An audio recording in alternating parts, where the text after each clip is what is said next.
What's up, guys, and welcome back to my channel. So today I wanted to do a transparent video and be very transparent about what I've been going through the last couple of months.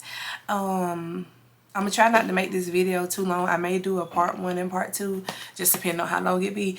But long story short, it started back in August of last year. I had just gotten married, so it was the day after my wedding, and we decided to go swimming with some friends. And later that night when we got home from swimming, my right breast had swollen up really bad. I mean, it was real swollen. And at first time I was thinking that maybe it was just the chlorine in the pool, maybe like, infected or something. So I Googled some stuff and I ended up putting a cabbage on it to drain it. I was thinking like maybe it could still be milk or something in the breast.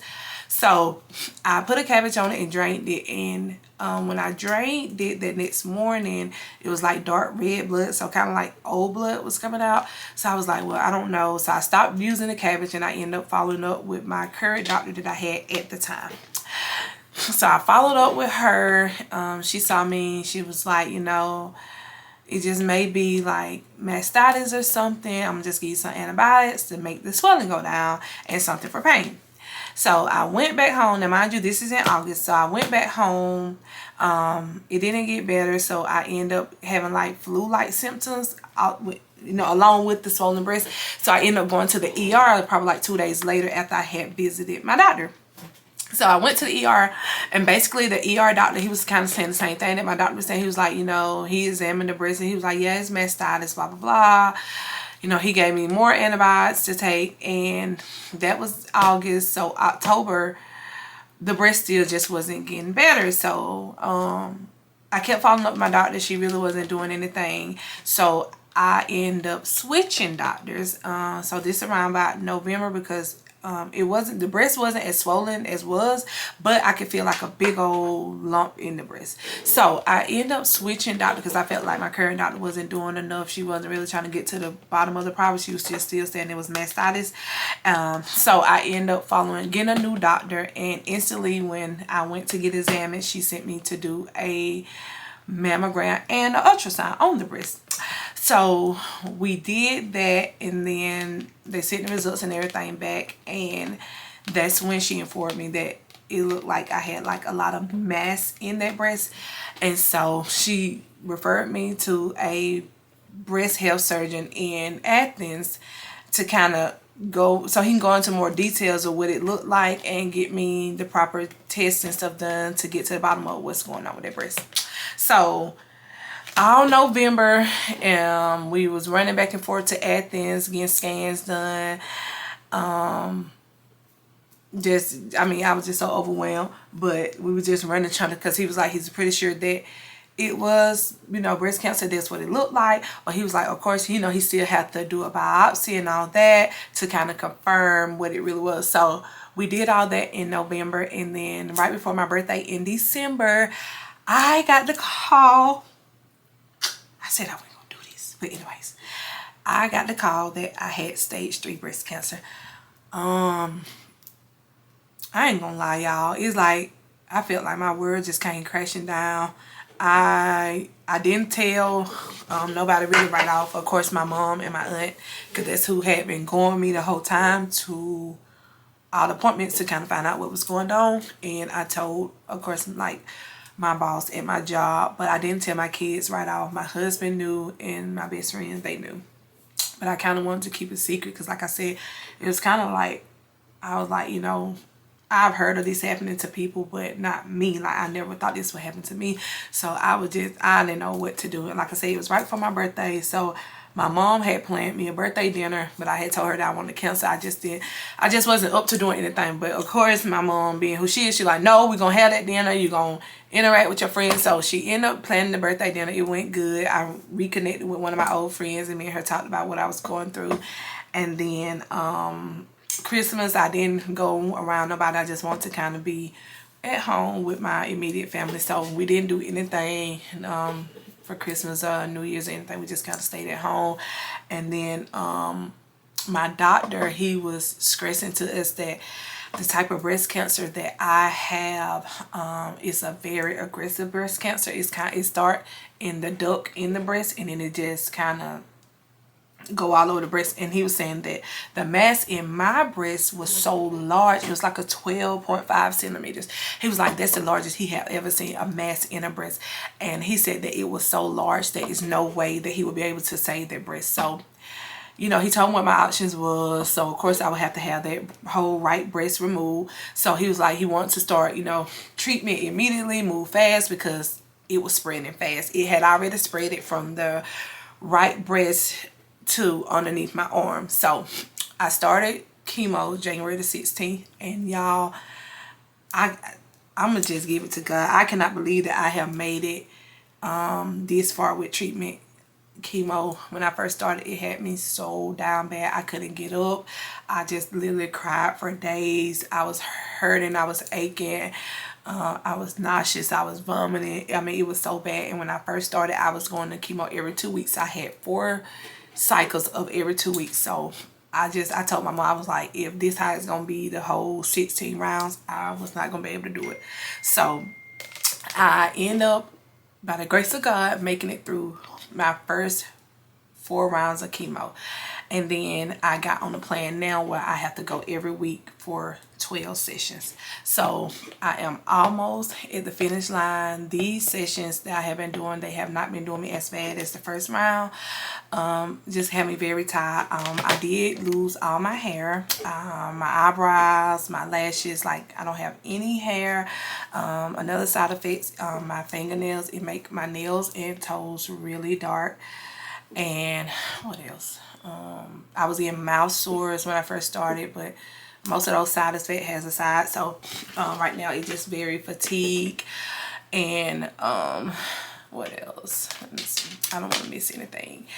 But what else? Oh, so the plan that he put me on, I'm talking about my treatment plan. So the plan that we are on, I have to get 16 rounds of chemo. I also have to do 2 major surgeries, and as well as radiation after I do the surgery. So I am scheduled to do my first surgery next month. I did decide to go ahead and remove both of the breasts, only because when he did the BRCA test, which is like a gene testing to see if cancer is in my gene or whatever, it is. And so I just didn't want to take a chance of just only removing one, keeping the left breast, and then later on down the road, breast cancer, you know, I end up getting breast cancer in the left breast. So I did decide to have both breasts removed. It really kind of bittersweet having, you know, thinking about, you know, having both breasts removed. It's kind of like taking your womanhood, you know, your womanhood from you. But I just kind of look at stuff on the brighter side. Like, I'd rather be here and be able to live a long life versus trying to hold on to a breast. So I did decide to remove both of them. So that's my plan for that. And then I didn't want to do implants, so I may just do like reconstructive surgery, where they could just like take fat from another place of your body and make like use some spritz or whatever. So that's kind of what I'm thinking about doing. So that would be the second surgery that I would have to do. I would have to heal from the first surgery, and then we can progress with the second surgery. I do plan on vlogging my surgery journey. So I do plan on doing that, so stay tuned for that video. And I am going to probably make a video when I go to ring the bell, so you guys can kind of see that. Hopefully I do that the first week of July. So I'm excited that I was able to stick it out and push through all these rounds of chemo. And for anybody that have ever experienced chemo or going through chemo, I pray for you, because like I said, it's very hard. And then especially when you have a family, thank God that I have such, you know, support. I have a very supportive group of people in my circle that keeps me encouraged. My husband, he has been awesome through this whole journey, helping me out at the house with the kids. And you know, you really gotta have support when you're going through something like this. It can be traumatic. Many times I have felt down and out, depressed, sad, just didn't know what to do. I would just call my mama screaming and crying, just telling her I don't know what to do and why did this happen to me. And you know, you feel like you're doing everything you're supposed to do, you living right, and you know, stuff like this still ends up happening. I had never had a mammogram prior to when the second doctor I got sent me to have one done. So I had never had a mammogram prior to doing that. You know, of course, I'm only 32, so it wasn't time for me to have one done. But I do encourage everybody to get one done. Don't wait until whatever age it is. I think like 40 something. Do not wait. If you ever feel any kind of knot, any lump or anything, and you feel like something is not right, go with your first instinct and get it seen. Like I had to switch doctor because I felt like my first doctor wasn't doing enough.